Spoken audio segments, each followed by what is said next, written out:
ಪ್ರತಿ ಸಲ ಕ್ಯಾಲೆಂಡರ್ಲಿ ಗುರುಗಳೇ ಎಷ್ಟೇ ಅಂದ್ರೆ 15ನೇ ತಾರೀಕು ಬರ್ತಿರುತ್ತೆ, ಒಂದೊಂದ್ಸಲ 16ನೇ ತಾರೀಕು ಬಿದ್ದಿದ್ದು ಇದೆ. ಆದ್ರೆ 14ನೇ ತಾರೀಕೇನೆ ಶಬರಿಮಲೆಯಲ್ಲಿ ಮಕರ ಜ್ಯೋತಿ ದರ್ಶನ ಪ್ರತಿ ವರ್ಷನೂ 14ನೇ ತಾರೀಕೆ ಆಗತ್ತೆ.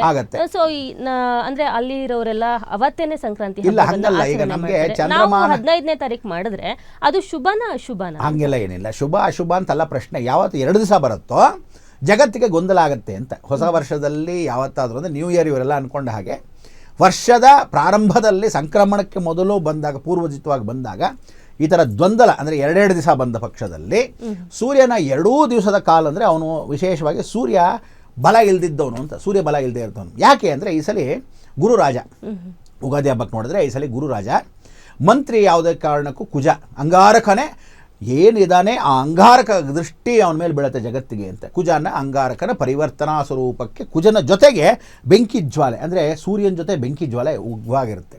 ಸೇನಾಧಿಪತಿ ಯಾರು ನೋಡಿದ್ರೆ ರಾಹು.